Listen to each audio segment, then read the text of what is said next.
Seorang wanita cantik berkenalan di sosial media, kemudian keduanya merasa cocok dan berpacaran. Namun ternyata setelah bertemu 3 kali bahkan melakukan hubungan suami istri, sang wanita pun ditemukan tak bernyawa. Ternyata pelakunya lelaki tersebut. Kejadian kisah nyata yang aku ceritakan kali ini terjadi di Karawaci, Tangerang. Suatu pagi seorang warga menemukan jasad seorang wanita sudah ditemukan tak bernyawa di kawasan Karawaci. Hingga saat itu warga pun panik dan melaporkan kejadian ini kepada pihak kepolisian. Tak lama mendapatkan laporan ini, pihak kepolisian pun datang untuk menyelidiki TKP dan evakuasi korban.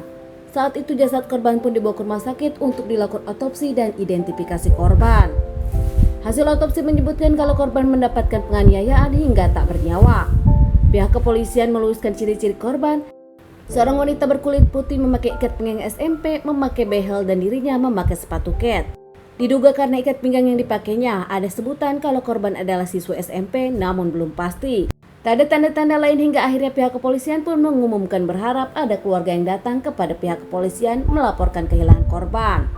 Benar saja beberapa hari kemudian, tak lama pihak keluarga korban pun datang ke rumah sakit untuk melihat jasad dan mengingat salah satu korbannya yang tak kunjung pulang, menghilang tanpa kabar, susah dihubungi. Keluarga yakin setelah melihat jasad tersebut adalah Susilawati berusia 21 tahun, warga Sindang Jaya, Kabupaten Tangerang. Korban bekerja di salah satu pabrik sepatu di Karawaci, Tangerang. Wanita cantik ini bukan siswa SMP, melainkan sudah 21 tahun. Saat itu di sore hari, Susi dengan motornya pamit ke orang tua berencana ke rumah salah satu temannya. Tepat di 11 Juni 2020, setelah maghrib Susi pun pergi meninggalkan rumahnya. Namun beberapa hari Susi tak pulang, ditelepon tak diangkat dan Susi pun nampak tak seperti biasanya, membuat keluarga panik dan melaporkan kejadian ini kepada pihak polisian.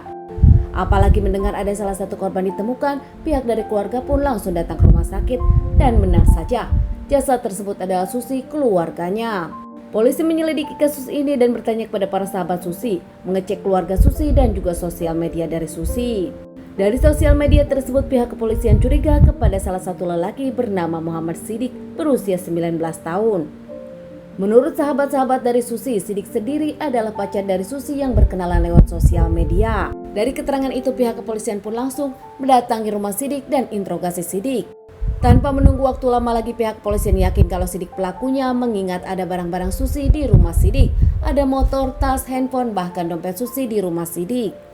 Saat dimintai keterangan tanpa basa-basi, Sidik pun tak mengelak lagi, dirinya mengakui kalau dirinya pelakunya. Motifnya saat itu Sidik mengaku cemburu karena saat bersama Susi dirinya mendapati SMS dari lelaki lain. Hingga akhirnya Sidik pun dibawa ke kantor polisi untuk dimintai keterangan lebih lanjut dan menceritakan kronologisnya. Sidik sendiri adalah seorang laki-laki berusia 19 tahun bekerja di pabrik coklat. Sidik dulu pernah punya mantan pacar namun meninggalkan dirinya tanpa Susi tahu kalau Sidik pernah gagal menikah karena saat itu sang mantan pacar punya lelaki lain. Hingga akhirnya Sidik pun bermain sosial media Facebook dan berkenalan dengan Susi. Keduanya merasa cocok satu sama lain, berbukaran nomor telepon hingga akhirnya keduanya bertemu dan mengaku berpacaran. Sidik dengan Susi sendiri di pertemuan pertama langsung mengakui mereka saling menyukai. Bahkan di pertemuan pertama juga mereka melakukan hubungan suami istri dan berdedikasi untuk berpacaran. 2 bulan berpacaran, keduanya sudah 3 kali melakukan hubungan suami istri. Sidik menceritakan kronologis kejadian. Saat itu jam 7 malam, Susilawati datang ke rumah Sidik dengan motornya. Tak lama mereka pun jalan-jalan di kota Tangerang dan nongkrong di Palem Karawaci. Hingga saat itu karena keduanya senang berduaan, mereka pun tanpa sadar sudah menjelang malam. Susilawati mengaku dirinya mengantuk dan diajak menginap di apartemen Karawaci. Keduanya pun ngobrol di apartemen Karawaci dan bahkan melakukan hubungan suami istri lagi. Saat Susilawati tertidur, Sidik pun memeriksa handphone dari Susilawati. Dan kaget ternyata Susilawati kerap meng-SMS lelaki lain, bahkan berkomunikasi dengan lelaki lain dengan kata-kata mesra. Sidik yang kesal karena tak menyangka Susilawati suka berchattingan dengan lelaki lain nampaknya geram. Saat itu Sidik pun membangunkan Susilawati, namun Susilawati menyebutkan itu chattingan lama. Sidik tak percaya, tetap kesal kepada Susilawati. Tak lama keduanya pun meninggalkan apartemen dan keduanya motoran di Tangerang lagi. Keduanya berkeliling tak lama di jam 6 pagi saat nongkrong di motor jalanan sepi. Saat Susilawati lengah, Sidik pun langsung mencekik, membekap, bahkan memukul Susilawati beberapa kali dengan benda yang ada di sana. Membenturkan Susilawati hingga Susilawati tak bernyawa dan menyembunyikan Susilawati di semak-semak jalanan sepi. Tak lama Sidik pun membawa harta benda dari Susilawati, ada handphone, emas, uang, bahkan motor dari Susilawati.